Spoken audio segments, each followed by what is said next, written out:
When he glanced over at my phone and casually asked, "Who's texting you this late?" my breath caught, not from fear of being caught, but from the sinking realization that I hadn't deleted the last message. The message that wasn't meant for him. I reached for the phone, trying to brush it off with a joke, but he stepped back instinctively, unlocking the screen without breaking eye contact. And then I saw it, his expression shift with each word he read, the corners of his mouth tightening, his brow pulling together in that way he did when something didn't make sense but he didn't want to admit it. I stood there, frozen, watching my life unravel in real time, and it wasn't just panic that flooded my chest, it was regret, sharp and immediate. He scrolled further. The notification bar dropped down, and the name that popped up made his whole body go still. He didn't even blink. I tasted blood. I'd bitten the inside of my cheek without noticing. My heartbeat thudded in my throat as his thumb hovered over the screen. This was it. This was the moment. Not just of discovery, but of collapse. And not just of trust, but of identity. Because 3 months ago, I crossed a line I never thought I would, and now, before I tell you exactly what happened, and how everything in my world shifted with one shared glance, let me ask you, have you ever hidden something so deeply you convinced yourself it wasn't real? Tell me in the comments where you're watching from, and whether your own secret ever found its way into the light. It was supposed to be a quiet weekend. A break from the noise, the routine, the endless small obligations that chip away at a person over the years.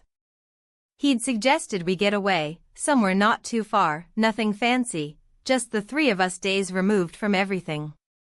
I didn't ask too many questions.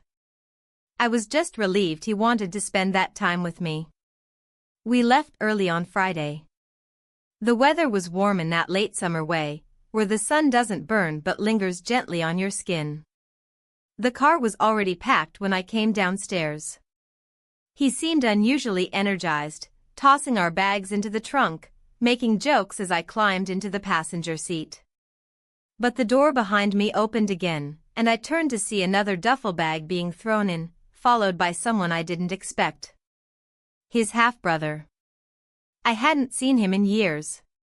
A quiet type, a little withdrawn, but polite. We exchanged a brief hello, and I looked over at the man I was dating, confused. "Last-minute thing," he said with a shrug. He needed to get away too. I nodded slowly, masking my disappointment. This was supposed to be our time. The drive was filled with their laughter, shared memories, little anecdotes from childhood. I smiled, contributing here and there, but I already felt like an outsider. It's strange how 3 people can sit so close and still feel so distant.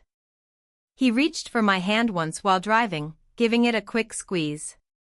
It was reassuring, and yet, it didn't fix the weight that had started building in my chest. We arrived in the late afternoon. The place was modest, a small lodge nestled in the woods, with only a few other cars in the gravel lot. As we checked in, I watched the woman at the desk frown at the screen. "Just one room?" she asked. He nodded. "Queen bed and a sofa." "It'll do." I didn't speak. I just smiled, pretending this was fine, that it was all perfectly comfortable. That I wasn't already regretting the trip. The room was small. Clean, but tight.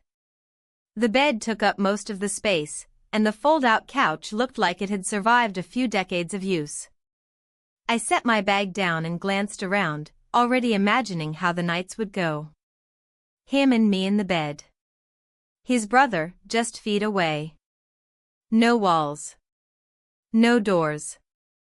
Just proximity. The air felt thinner already. Later that evening, we went out for dinner in the nearby town. A rustic little restaurant with fairy lights and wood-paneled walls. We sat at a table for 3. He ordered for me without asking. His brother chose something simple. I barely tasted my food. The conversation flowed mostly between them, and I sat there, sipping wine, nodding occasionally, pretending I wasn't uncomfortable. pretending I wasn't watching the way his brother looked at me when he thought I wasn't paying attention. His eyes weren't obvious. They weren't intrusive. But they were aware. Too aware. Like he saw something in me that I didn't even realize I was showing. I caught him once, mid-sentence, his gaze flicking from my hand to my neck. He didn't smile. He just looked away slowly, as if embarrassed. We walked back to the lodge in silence. The air had cooled, and the trees rustled in the dark. Once inside, I took the bathroom first. Stared at my reflection longer than necessary. Was I overreacting? Was this just me being tired, or jealous that our weekend had turned into a family retreat? I touched up my makeup, even though I was about to sleep. Old habits. When I came out, the room was dim. He was already lying in bed, scrolling through his phone. His brother was unfolding the couch. I crossed to my side, undressed in silence, and climbed under the covers. The mattress dipped slightly beneath me.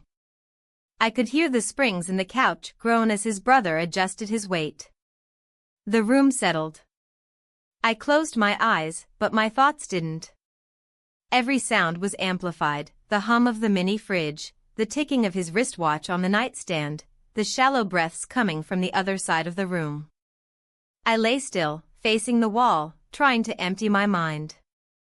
But I couldn't shake the feeling that something had begun to shift the moment we stepped out of the car. Something quiet, but irreversible. And the worst part was, I wasn't sure I wanted it to stop. I woke sometime after midnight.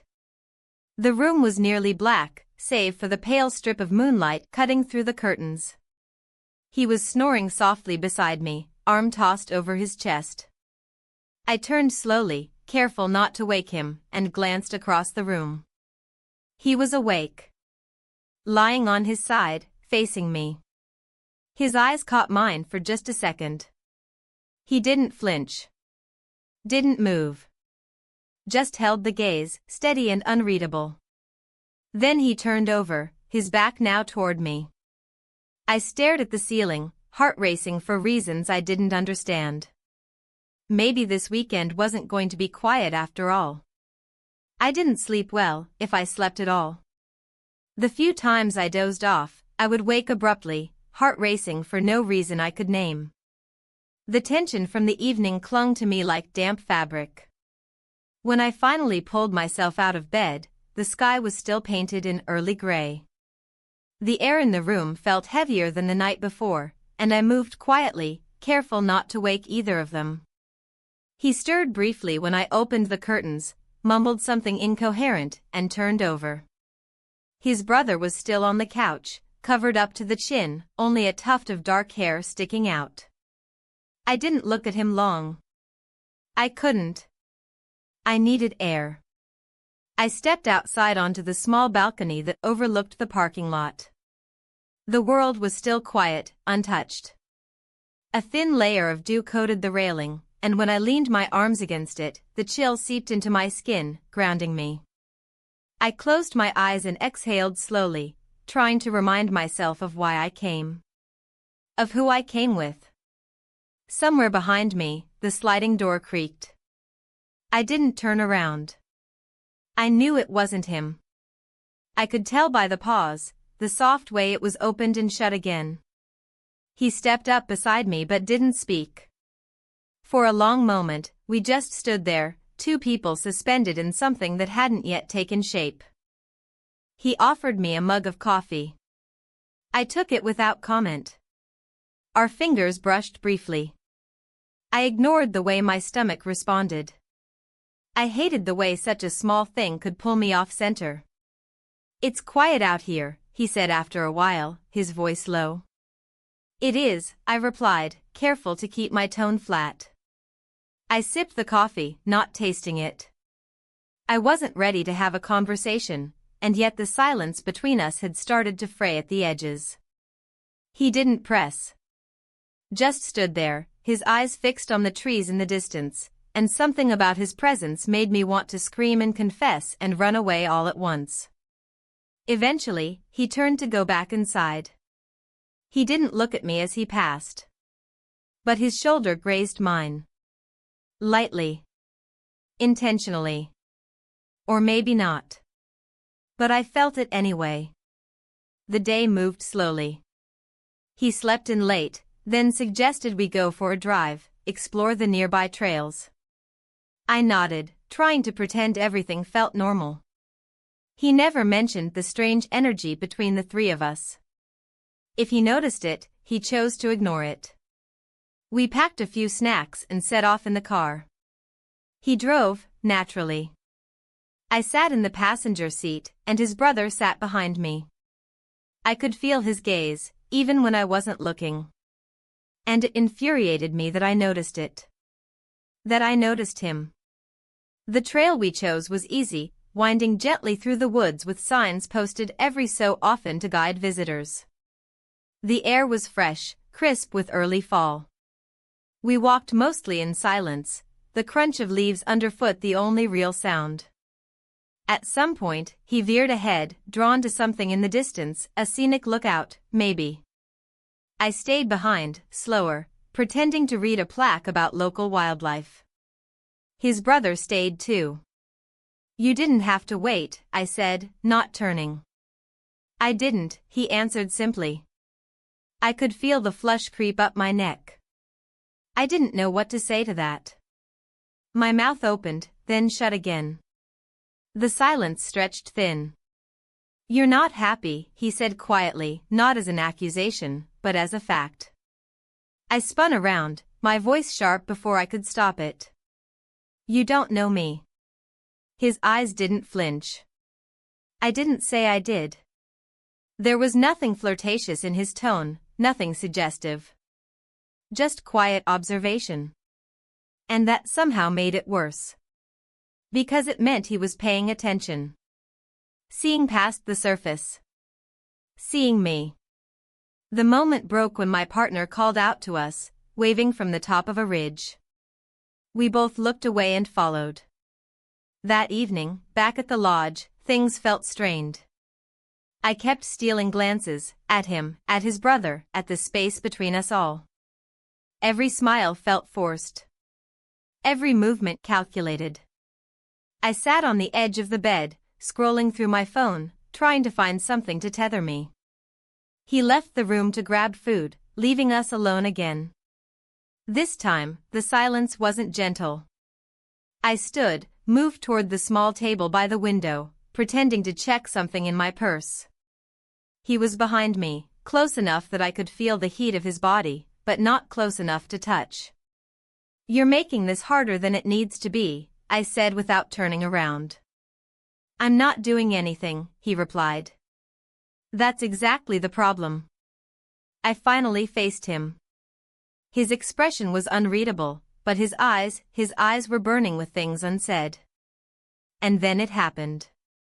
We kissed. It was brief. Breathless. No build-up, no warning. Just a single collision of everything we'd been trying not to feel. When it ended, we both stepped back as if burned. I turned away immediately.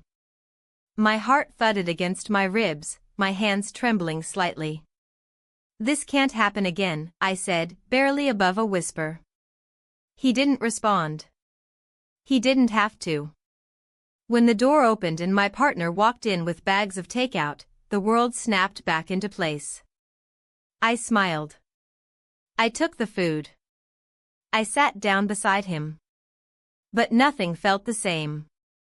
Later, when the lights were off and the room had settled into quiet breathing and soft snores, I stared at the ceiling, every nerve in my body alive with guilt and confusion. I didn't know what I wanted. But I knew this, the line had been crossed. And there was no going back. The morning after the kiss unfolded like a scene I wasn't supposed to be in. Everything looked the same, the plain curtains, the worn wooden dresser, the light dust dancing in the sliver of sun breaking through the window, but I felt completely different inside. As if something deep beneath the surface had cracked open while no one was looking.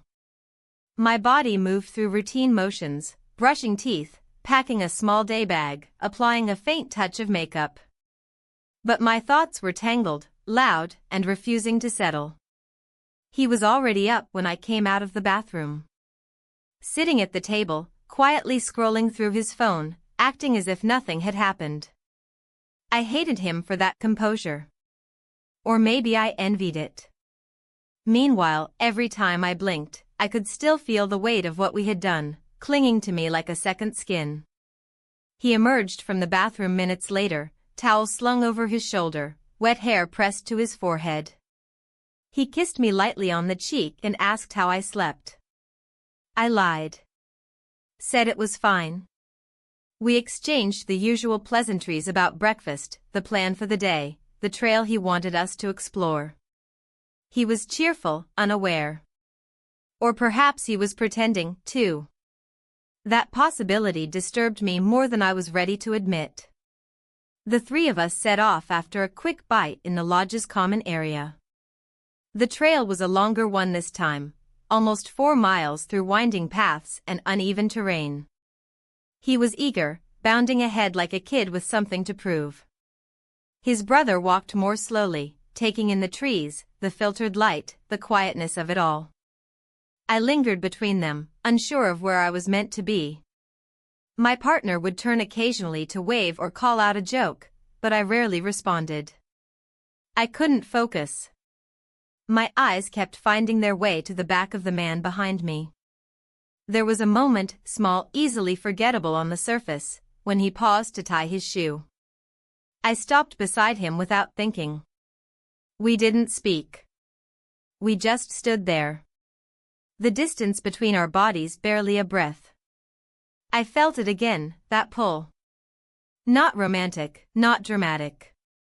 Just real. Present. It wasn't even about desire, it was about being seen.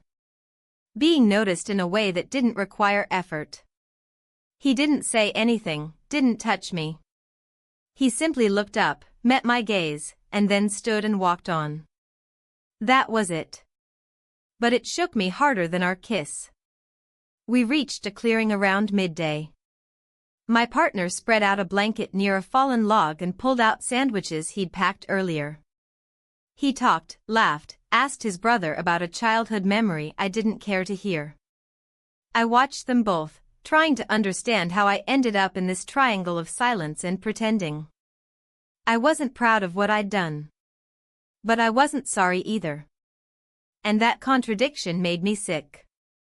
When we returned to the lodge, he said he wanted to take a nap. His brother muttered something about needing to make a phone call and stepped outside. I sat at the window, watching him pace the gravel path outside. He spoke softly, phone pressed to his ear, nodding occasionally. I wondered who he was talking to. A girlfriend? A friend? Someone who didn't know anything about this mess? Or someone who knew too much? I told myself it didn't matter. I had no right to wonder. Still, I watched until he disappeared around the corner of the building. Later that evening, we decided to grab dinner at a small diner about 10 minutes away. The place was almost empty, all wood-paneled walls and laminated menus. We sat in a booth, him beside me, his brother across. I picked at my food. I couldn't eat. The conversation felt forced. He seemed to sense the shift in me and tried to bring me back with small touches, his hand on my thigh under the table, a kiss on the temple as he ordered coffee for me. I smiled where I was supposed to.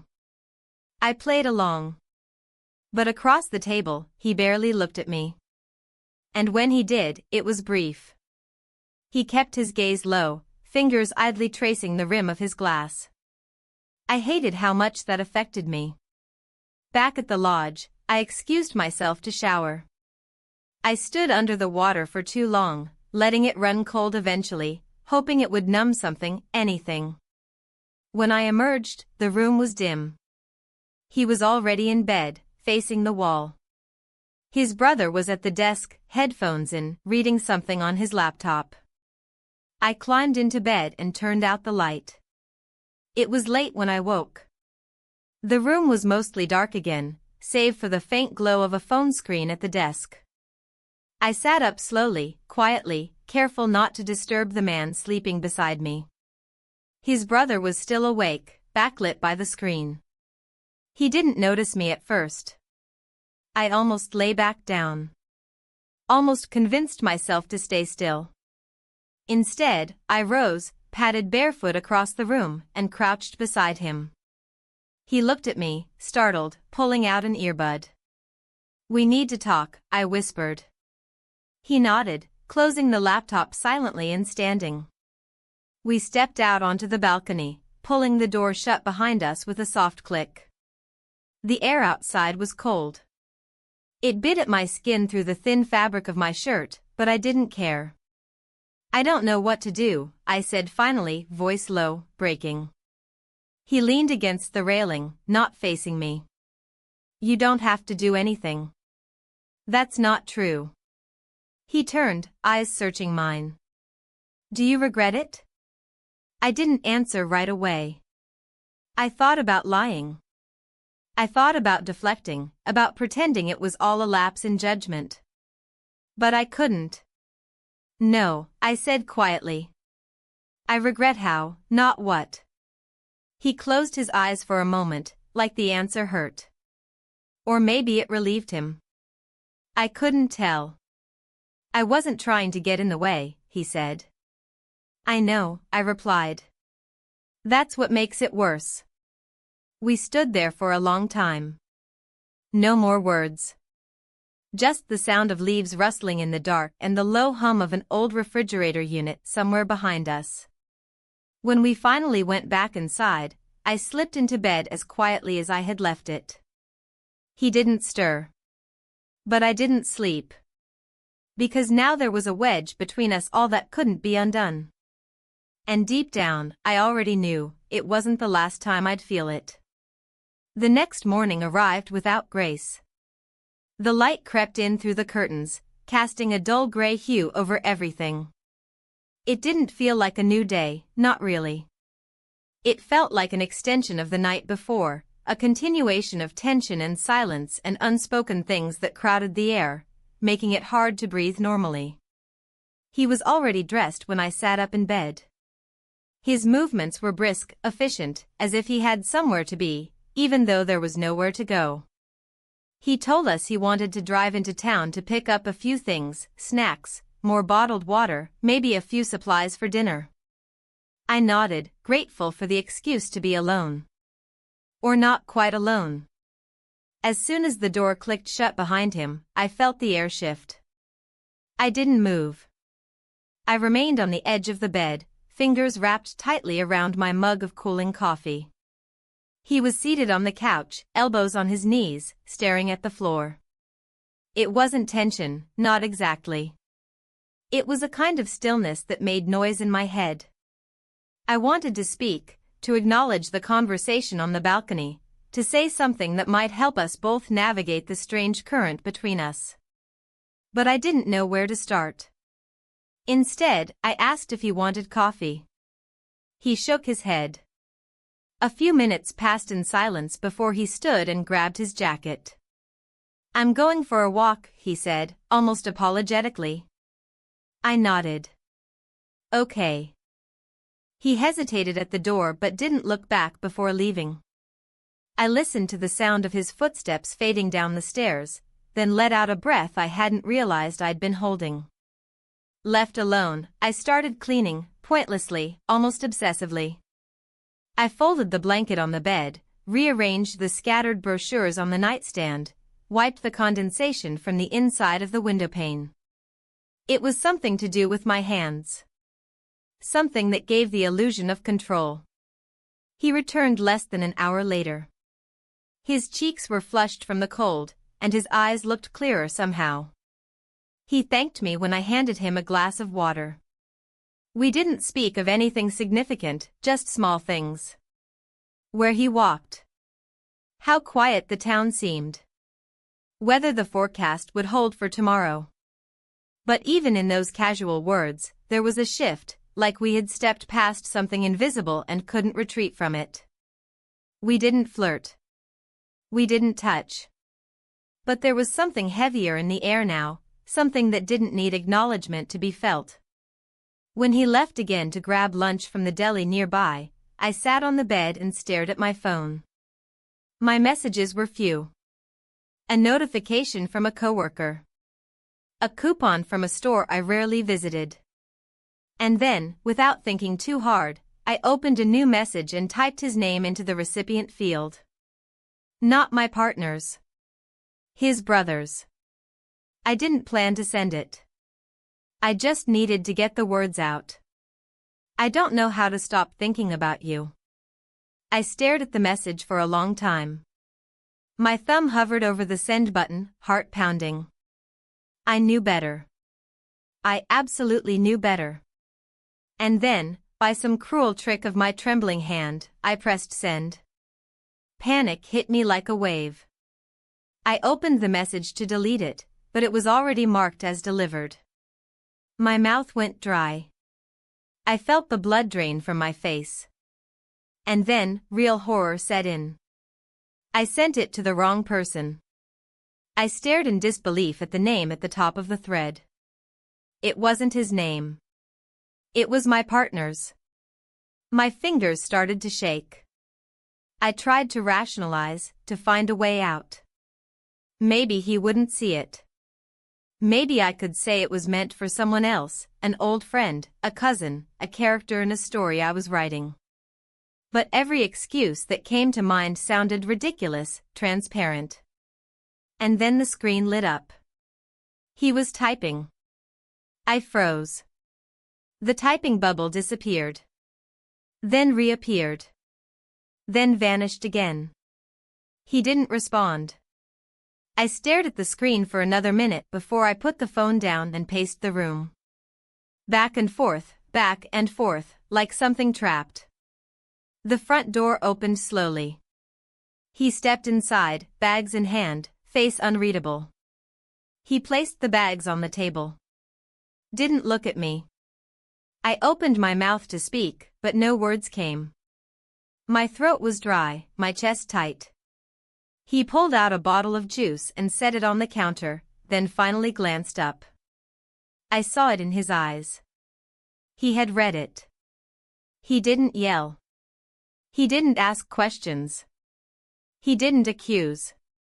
He simply said, "I need some time," and walked past me into the bathroom, shutting the door gently behind him. The click of the latch sounded louder than it should have. I stood there, hands at my sides, unsure what to feel. Shame, yes. Guilt, of course. But also a strange, horrible sense of inevitability. Like some part of me knew this moment was coming, and I had walked toward it anyway. His brother came back shortly after. He stepped inside and immediately sensed something was wrong. I shook my head before he could ask. "He knows," I said simply. He didn't ask how. Didn't say anything. He just sat down, the silence between us suddenly so dense it felt physical. That evening passed in a blur. My partner didn't speak much. He ate a little, watched a show on his tablet, then said he was going to bed early. I nodded. I didn't try to follow him. I sat at the window long after the lights were out, watching the wind push the branches back and forth, back and forth. I thought about how easily things broke. How quickly control dissolved. How one slip, one tiny, clumsy mistake, could pull the rug out from under everything. And still, part of me felt relief. Not because I wanted this to happen. But because now, I didn't have to pretend. The truth was no longer just mine to carry. And everything would have to change. The following morning, I woke to a silence that felt different. It wasn't the peaceful kind, the quiet you could get used to. It was heavy. It settled on my chest like a stone, pressing down, making it harder to breathe, harder to think clearly. I turned over, half expecting to see him still there beside me, but the space was empty. His side of the bed was cold. I checked the time, just after 8. He was already up. The house was eerily still. His brother was nowhere to be found either. I tried to dismiss the rising panic in my chest, but I couldn't help it. There was no escaping the reality of what had happened. The message. The kiss. The silence that stretched between us all like a yawning chasm. I got up, sluggishly moving toward the bathroom, trying to gather my thoughts. I didn't want to face either of them. Not like this. The weight of everything felt suffocating. I needed a moment to myself, a chance to gather the fragments of my mind before I had to confront what was unraveling. But just as I finished brushing my teeth, I heard the door creak open. His voice drifted from the doorway, steady, calm, but unmistakably distant. "Can we talk?" I didn't answer at first. I didn't know what to say. My throat tightened, but I forced myself to speak. "Yeah. We need to talk." I wiped my mouth with a towel and walked out, meeting him in the living room. He was standing by the window, his back turned to me. His posture was rigid, tense. It was like he was bracing for something. But I didn't know what. What could I say? What was there to say anymore? "I don't know what to do anymore," I whispered, almost to myself. He turned slowly to face me. His eyes were tired, bloodshot, but still intense. He didn't look angry. Just defeated. His shoulders slumped slightly as he spoke. "I don't either," he said quietly. "I don't know if I'm supposed to forgive you. Or if I even want to." The words hit me harder than I expected. It wasn't a shout, a tirade, or even an accusation. Just a simple statement, the truth of it stark and painful. I swallowed hard. "I didn't mean for any of this to happen," I said, my voice small. "You didn't mean for it? Really?" He sounded incredulous, his frustration barely contained. "Then why did it happen? You can't just pretend like it wasn't real, like it didn't matter." "I never said it didn't matter," I replied, trying to steady my voice. "I just didn't know what I was doing. I don't know how it happened. But it did." He shook his head slowly, like he was trying to make sense of something that didn't make sense. "You should have stopped it. You should have walked away when you realized what was happening." "I know." My voice faltered. "But I didn't. And now? I don't know what to do. I don't know how to fix it." "Can it even be fixed?" he asked, his words sharp but not cruel. "Can you fix what you've broken?" I opened my mouth to speak, but nothing came out. What could I say to that? How could I fix what had already been undone? I had ruined something precious, something that had felt stable and safe. I had let myself slip into something that, now that I could see it clearly, was dangerous and reckless. He took a step back, rubbing the back of his neck.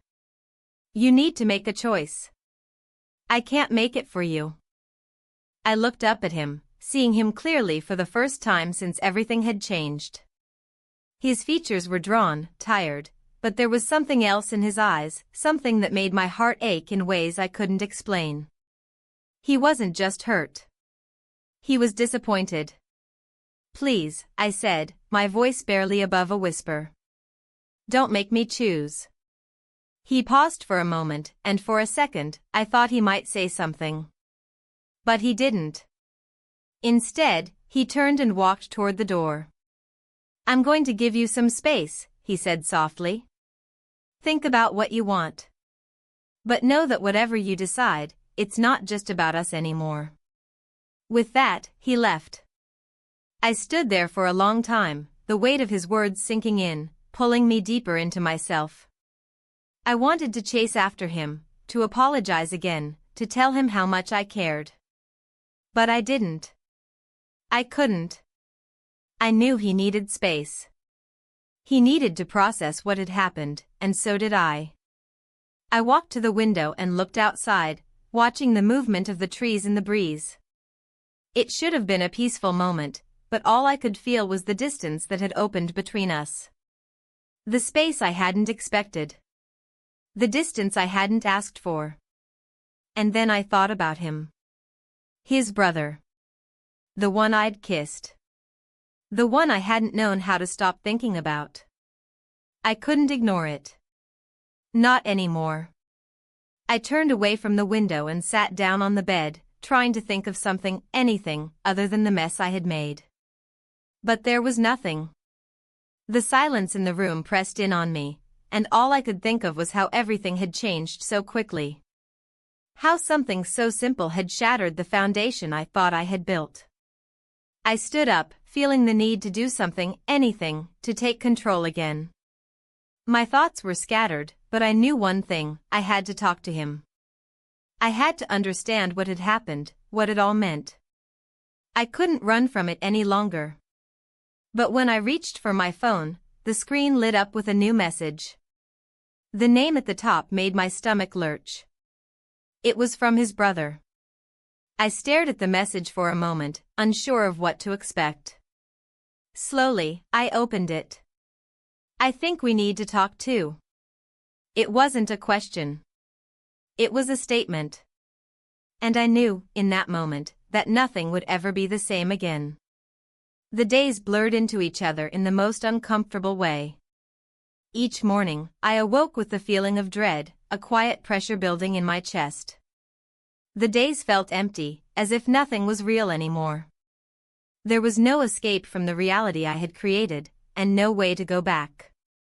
He didn't speak much.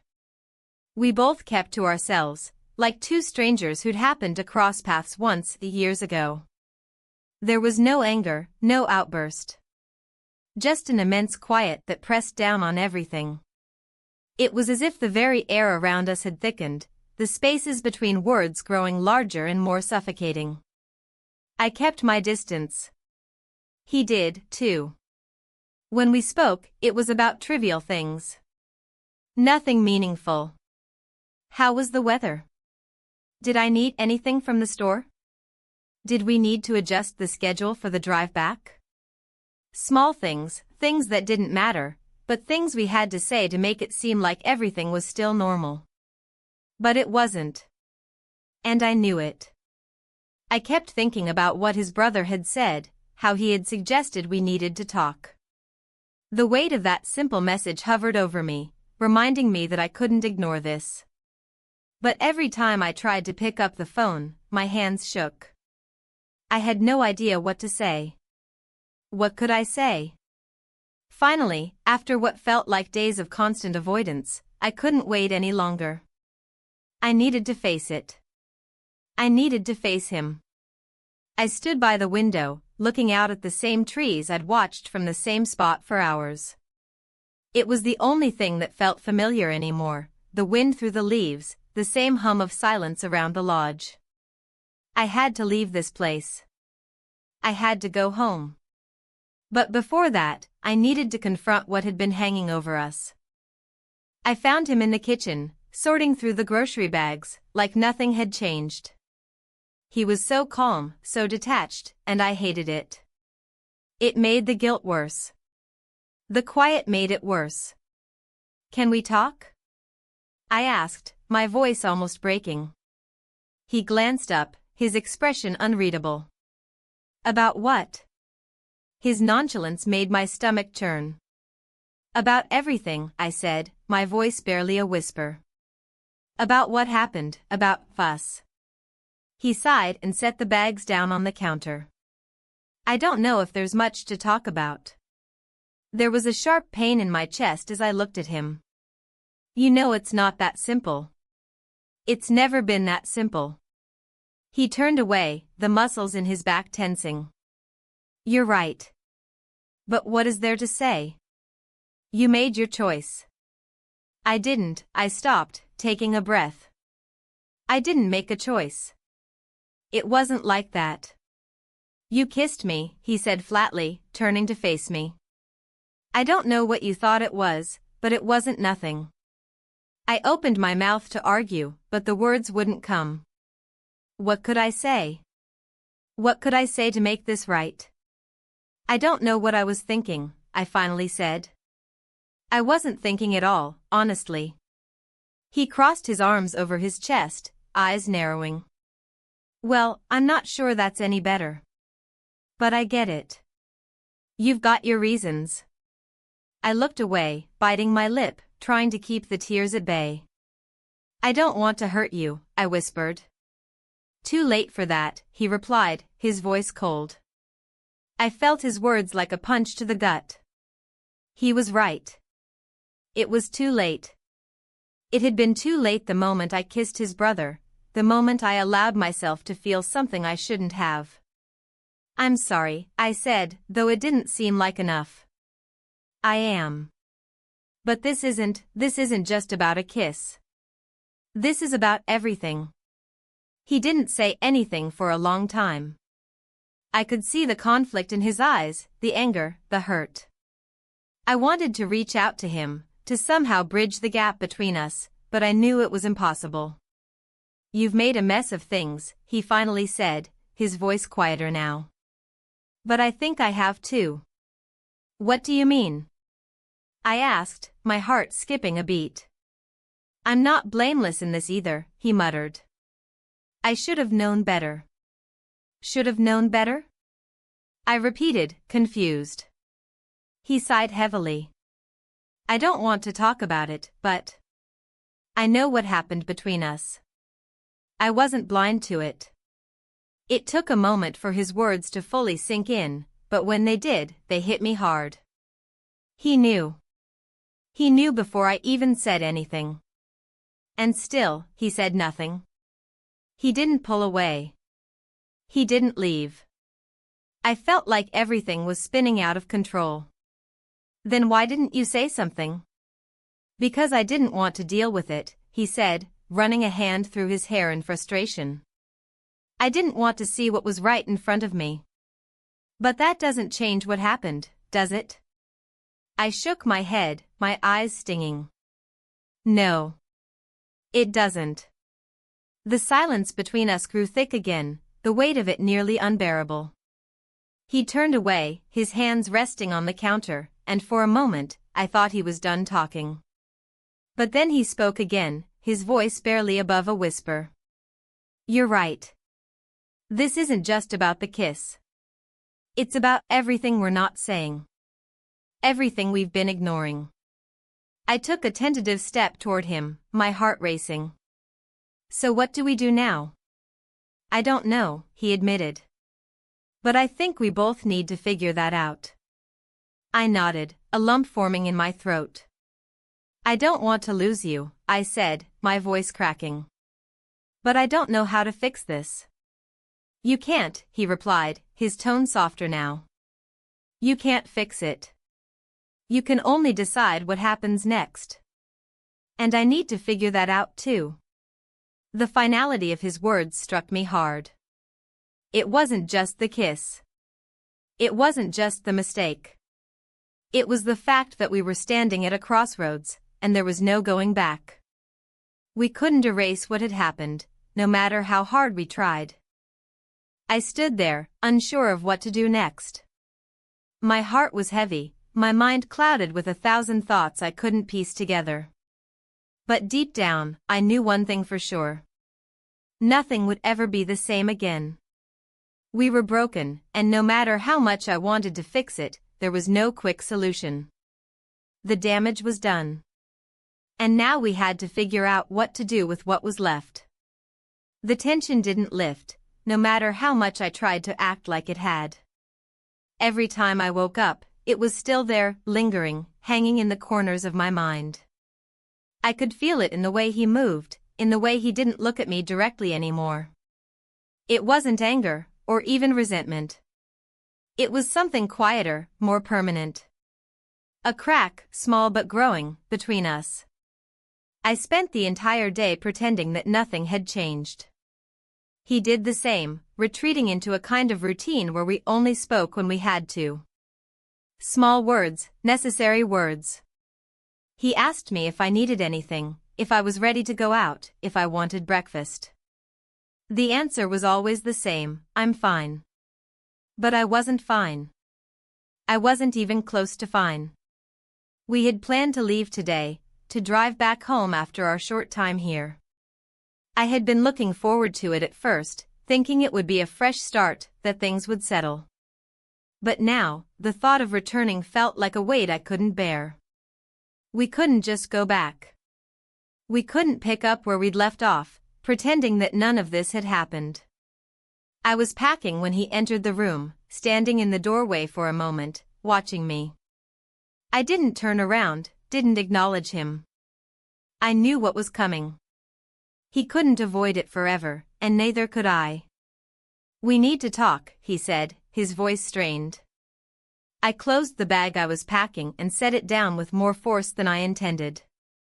I turned to face him, meeting his eyes for the first time that morning. There was a flicker of something there, anger, maybe, but also something more vulnerable. Something that made me feel like I had to apologize again. "I know," I said quietly. "We do." He stepped closer, but he didn't reach for me. There was a distance now, an unspoken line that neither of us dared cross. "I don't know how to move past this, but I can't keep pretending like I don't know what happened. I can't pretend like it didn't matter." I nodded slowly, my heart aching with guilt. "It did matter. And I'm sorry. I know that's not enough, but I am." He shook his head, frustration creeping into his expression. "Sorry doesn't change things, though, does it? We've crossed a line, and now I don't even know where we are anymore. I don't know what this is between us." I took a shaky breath, trying to find the right words. "I don't know either. But I don't want to lose you." "You've already lost me," he said, his words more bitter than I expected. He didn't shout. He didn't even raise his voice. But the coldness of his tone hit harder than any anger ever could. "I didn't mean to," I whispered, my voice breaking. "I never meant to hurt you." "I know," he said softly. "But here we are." I stepped forward, reaching out, but I stopped myself. I didn't know if I should touch him. I didn't know if I had the right to. He didn't move, didn't give me any indication that he wanted me to. "I don't know what to do anymore," I said, my voice shaking. "I thought I could fix this. I thought I could make it better. But now I'm scared I've ruined everything." He stood still for a long moment, looking at me with a mixture of sadness and resignation. "Maybe we can't fix it. Maybe it's too late." I felt my chest tighten, the pain of his words sinking in. "So this is it?" I asked, barely able to speak. "We just give up." "I don't know if we're giving up," he said, his voice softer now. "But I don't know how to keep pretending like nothing's wrong. It's not about giving up. It's about facing the truth. And the truth is, I don't think I can trust you right now." His words were a punch to the gut. I wanted to scream, to beg him to understand. But I knew that wasn't the answer. I knew the damage was done. I had broken his trust, and no matter how hard I tried, I couldn't undo it. "I never meant to betray you," I said, my voice barely a whisper. "But I did. And I can't take it back." He turned away, walking toward the window. I stayed where I was, unable to move. "No," he said softly, almost to himself. "You can't." The room fell into silence again, but this time, it felt different. It wasn't the kind of silence where things could go back to the way they were. It was the kind of silence where both of us were too afraid to say anything more because we knew it would just hurt more. After a few minutes, he turned back to face me, his expression more tired than anything else. "I need to figure things out. I need space. And I think you do too." I nodded. I didn't argue. I didn't try to make him stay. I knew he needed time. I needed it too. I'll leave if you want me to, I said, my voice small. He shook his head. No. I don't want you to leave. I need to think. I nodded again, understanding. I didn't want to leave either. But I didn't know how to stay either. I'll give you the space you need, I said. I don't want to lose you. You're not going to lose me, he said, his voice barely above a whisper. But we need to figure this out. I need to figure out if I can even forgive you. And you need to figure out if you're ready to live with what you've done. The weight of his words hit me harder than anything else. I felt the tears welling up again, but I forced them back. There was no point in crying anymore. Not now. Not when everything was already broken. I'll wait for you, I said, my voice steady despite the storm inside me. Whenever you're ready. He didn't answer right away. But when he looked at me, there was a faint trace of something, of regret, of maybe hope. But I couldn't tell if it was enough to fix what had been shattered between us. I don't know if I'll ever be ready, he said quietly. And with that, I realized this wasn't just about forgiveness. It was about something deeper, something harder to repair. This was about whether or not we could still be the people we were before. Or if we were already lost. The silence that followed our conversation wasn't tense, it was hollow. I wandered through the next day in a haze, not because anything had been settled, but because nothing had. We had said what we needed to say, or at least what we were able to, and now there was a quiet space between us that neither of us knew how to cross. We weren't arguing, we weren't pretending, but we weren't healing either. He barely spoke that morning. He moved around the room with the kind of robotic slowness that comes when someone's mind is 1,000 miles away. I didn't try to engage him. I didn't ask what he was thinking or where he stood. I didn't have it in me to open another door only to find that it, too, led nowhere. So I busied myself with details. I folded clothes I had already folded. I rearranged items in my travel bag. I wiped down the sink even though it was clean. I needed tasks, anything that could distract me from the truth sitting just beneath my skin. By midday, he said he wanted to take a drive, to clear his head.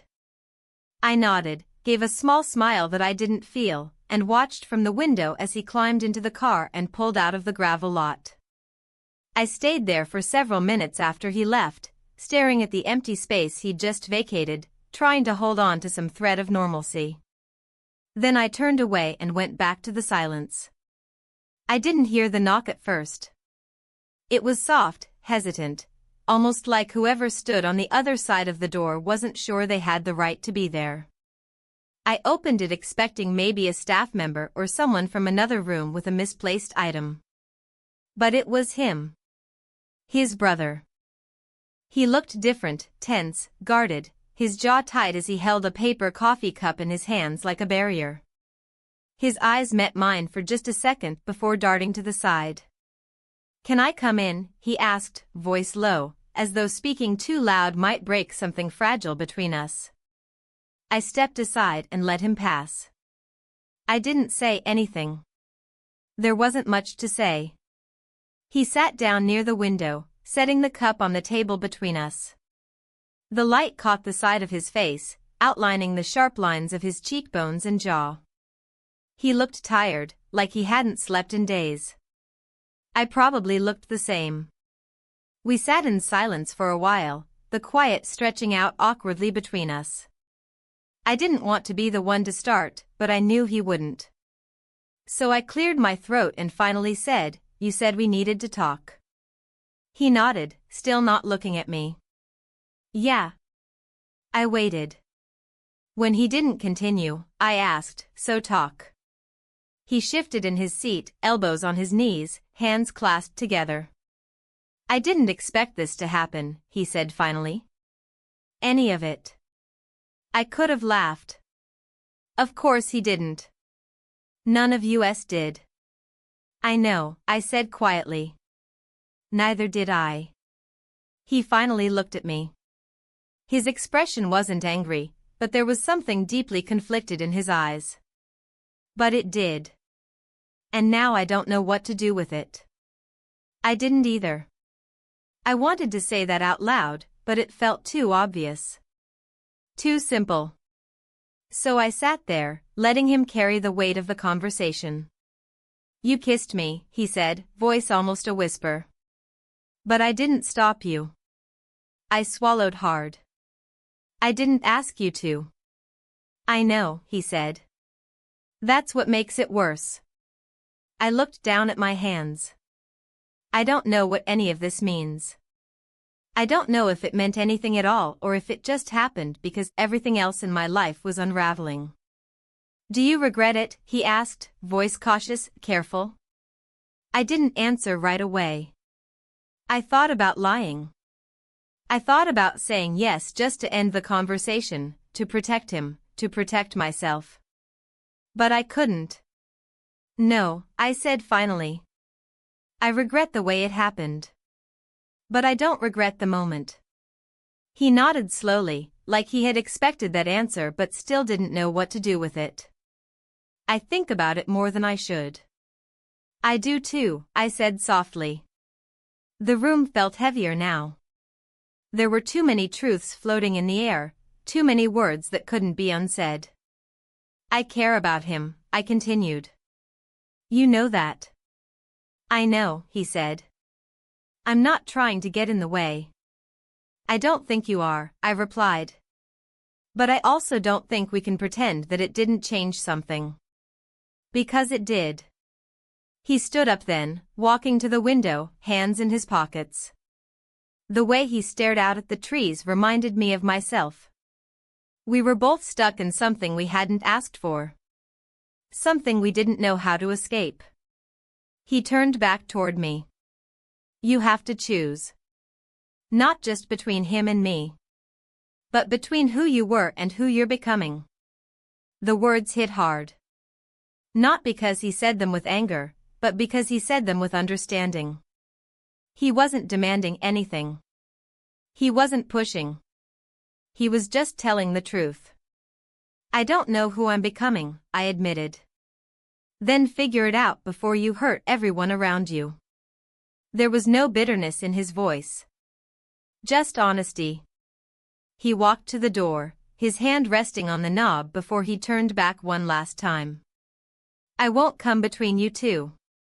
But I can't pretend nothing happened either. You shouldn't pretend either. And then he left. I sat there for a long time after he was gone. The coffee cup still sat on the table between us, untouched, growing cold. I stared at it like it held some kind of answer. It didn't. The sun dipped lower in the sky, casting long shadows across the room. The world outside moved on, oblivious to the quiet disaster unfolding inside these walls. I knew then that something had to change. I couldn't stay like this, half in, half out. Torn between guilt and longing, between two versions of myself. One who had spent years being safe, and one who had no idea what safety even meant anymore. I didn't know where to start. But I knew I had to. Even if it meant losing everything. It was late afternoon by the time he returned. I heard the gravel crunch under the tires, a sound that used to feel comforting, but now felt like the beginning of another round of silence. I had spent most of the day pacing around the room, trying to find something to do with my hands, my mind. Every corner of the small cabin seemed to magnify the distance between us. The walls, the air, the space I had once felt at ease in, all of it now felt suffocating. When the door opened, I didn't move immediately. The moment of his arrival had become a ritual, like waiting for something inevitable, but not knowing how it would unfold. He stepped in, his face unreadable. I could see the exhaustion in his eyes, a weariness that wasn't just physical. He wasn't angry, not visibly, but the tension in his shoulders told a different story. We both stood there for a moment. The silence stretched between us, and I couldn't tell if it was because we were waiting for the other to speak, or if we both knew that neither of us had the right words anymore. "I'll be outside for a bit," he said, breaking the stillness. "I need some air." I nodded, unsure of how to respond. He had always taken space when he needed it, but this felt different. This wasn't the usual distance that would come and go. This was something heavier. I watched him step back out the door, the quiet thud as it closed behind him almost too loud. And then, I was left alone again. I moved to the window, watching him walk across the yard, hands in his pockets, his steps slow but purposeful. He stopped at the edge of the porch, looking out over the wooded expanse that stretched beyond the lodge. The distant mountains were framed by the evening light, but none of it seemed to bring any peace. I could see him there, standing on the edge of something, and I couldn't help but wonder how long he would stand there, how long he could remain in this limbo between staying and leaving. It wasn't just about the kiss. It wasn't just about the things we had said or the mistakes that had been made. It was about what had been lost somewhere along the way, what we couldn't fix, no matter how much we wanted to. The silence, the avoidance, it was a wall that we had both built, and I wasn't sure either of us had the strength to tear it down. I turned away from the window, feeling a deep ache in my chest. I had come here hoping for something, maybe a reset, maybe a new beginning. But what I had found was a mirror, showing me the broken parts of myself I had been ignoring for too long. And now, I was forced to look at them. I spent the next hour sitting by the window, my mind racing with thoughts I couldn't fully grasp. I kept telling myself that everything would be okay, that we would figure this out. But with every passing minute, I felt that hope slipping further away. I didn't know how to repair the damage. I didn't know if he would ever trust me again. And deep down, I knew that part of me was already preparing for the worst. That he might walk away. That we might never find our way back. When he finally returned, the sky was turning dark. He entered the cabin quietly, not bothering to close the door behind him fully. I heard the soft rustle of him taking off his jacket, his shoes hitting the floor. But he didn't speak. Neither did I. I couldn't even look at him at first. I stared at the floor, unwilling to meet his gaze, afraid of what I might see in his eyes. I didn't want to face the possibility of seeing the distance between us, the finality of it, written there, in the way he looked at me. But eventually, I had to look up. When I did, I was met with the same tired, unreadable expression he had worn earlier. There was something different now, though. Something softer, maybe. Or was it just my wishful thinking? "I'm sorry," he said suddenly, his voice rough. "I shouldn't have said that." I blinked, surprised by the words. "What?" "I shouldn't have said that I can't forgive you," he continued, his eyes finally meeting mine. I was angry, but that's not fair. I haven't even given myself a chance to think about it properly. I sat there, trying to process what he was saying. It felt like too much to take in. He was apologizing? After everything? After how hurt he must have been? It didn't make sense. "I don't want to lose you," he added quietly. "But I don't know how to make sense of what happened. I don't know if we can just go back." I wanted to say something, but the words wouldn't come. How could I say that I didn't know how to move forward either? How could I tell him that I was just as lost as he was? "I don't know what we can do either," I said finally, my voice barely above a whisper. "But I want to try. If you do." He nodded slowly, looking down at the floor for a moment before meeting my eyes again. "I'm not sure what it looks like. But I don't think I'm ready to let go." A sense of relief washed over me, though I couldn't explain why. We were still standing on uncertain ground, still unsure of what the future held, but hearing him say those words made the pain in my chest ease just a little. It wasn't much, but it was something. And for the first time in days, I allowed myself to hope again, just a little. I don't want to give up on us, I said, my voice steadier now. I just need to know if we can still fix this. He didn't answer right away, and for a moment, I thought he might just walk away, might leave me with nothing more than the remnants of a broken promise. But he didn't. He stepped toward me slowly, cautiously, and then he reached out, pulling me into an embrace. I didn't say anything. I couldn't. But for the first time since all of this began, I allowed myself to close my eyes and breathe, to feel his presence, to hold on to the possibility of rebuilding. We didn't know what would happen next. We didn't have a clear path forward. But we were standing together, trying, at least, to find our way through the mess we had made. And for that moment, that was enough. I don't know what the future holds, he said softly, breaking the silence. But I'm willing to try if you are. I nodded against his chest. I am. And for the first time in days, I felt a faint flicker of hope, fragile and uncertain, but still there, like a spark waiting to ignite. The road ahead wasn't clear. But for the first time, we were both ready to take the first step. The following days were strange. We fell into a routine, though it was anything but normal.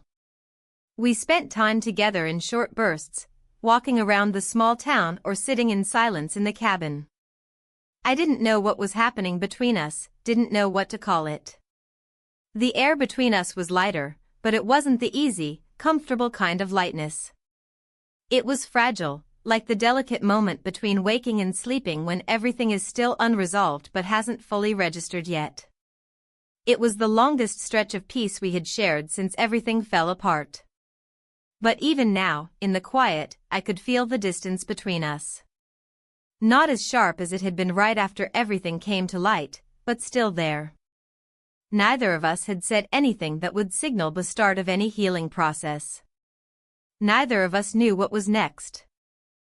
We didn't talk about the kiss, or about his brother.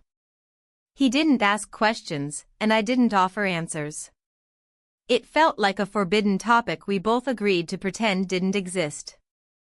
But I could see it in his eyes, in the small movements he made, there was something unresolved there, lingering.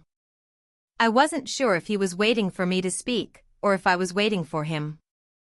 It was like we were both standing still, waiting for something to shift, something to give us the signal that it was time to move forward. But no such signal came. I spent my mornings sitting by the window, staring out at the empty yard, watching the trees sway in the wind. I would lose myself in the rhythm of the branches, the soft rustling of the leaves. I wasn't looking for answers, I just wanted the world to feel normal again. But nothing felt normal. Not even close. I'd ask myself if I was doing the right thing, staying here, staying with him. But what else was there? It wasn't as if I had the option to undo what had happened. We both knew that. And deep down, part of me didn't want to undo it. I didn't want to pretend it hadn't happened. Even if it was a mistake, even if it broke everything I had built, it had been real. I needed to understand it. I needed to know what it meant for me, for us, for everything. But the more I thought about it, the more confused I became. I didn't know what I was trying to fix. What did I want to fix? What was broken? Was it my relationship with him? Was it the trust we had once had? Or was it me, something inside me that had been shaken loose and now couldn't be put back? The truth was, I had no idea what I wanted. I had no idea who I was anymore. And it scared me more than I could say. I went to bed early that night, my mind buzzing with unanswered questions. He was in the next room, and I knew he was awake too, though I couldn't hear him. The silence between us was a heavy blanket that wrapped around the entire cabin. Neither of us wanted to break it. I could feel the tension in my bones, but I didn't know how to confront it. When I finally closed my eyes, the sleep didn't come easily. I tossed and turned, replaying everything in my head. The way his brother had looked at me, the way I had kissed him, how everything had spiraled from there. I felt the weight of it pressing on my chest, crushing me with every breath I took. But then, somewhere in the darkness of the night, I felt it, the tiniest shift, a subtle change. I wasn't sure if it was him or me, but something in the air had changed. I opened my eyes, and there he was, standing at the doorway of the bedroom, his silhouette barely visible in the faint light from the hallway. I didn't say anything. Neither of us did. We just stood there, looking at each other, neither of us knowing what the other needed or wanted. I wanted to ask him to stay, but the words didn't come. I wanted to apologize, to say everything I had been holding inside, but I couldn't. I didn't know how to say it. He stepped inside without a word, slowly making his way toward the bed. I didn't move. I watched as he pulled back the covers and climbed in beside me, carefully, as if not to disturb the fragile peace that still hung in the air. The distance between us was almost unbearable, but neither of us made a move to close it. For a long time, we lay there in silence, the only sound the soft rhythm of our breathing. I could feel his warmth, but it didn't bring the comfort it once had. I couldn't bring myself to lean into it. Not yet. I don't know what happens now, he said quietly, his voice almost a whisper in the dark. But I know I don't want to give up on us. I turned toward him, though I didn't know what I expected to find. He was looking at me, his eyes searching for something, for a response, for some sign that this wasn't the end. I don't want to give up either, I whispered back, the words more fragile than I meant them to be. But I don't know what's left. He nodded, his hand reaching out tentatively, almost as if unsure whether I would let him. But I didn't pull away. Instead, I let his fingers brush mine, the smallest touch, but it was enough. We'll figure it out, he said, the certainty in his voice surprising me. I'm not going anywhere. Not yet. I closed my eyes then, finally allowing myself to feel the tiniest bit of peace. It wasn't everything. It wasn't the solution. But for now, it was enough. Maybe we couldn't fix everything right away. Maybe we couldn't fix it all at all. But for the first time in what felt like forever, I allowed myself to believe that we could still find our way through this mess, even if it meant taking it one step at a time.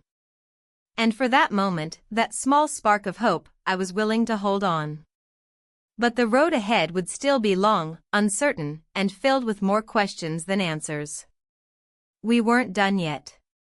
And neither of us knew where this would lead.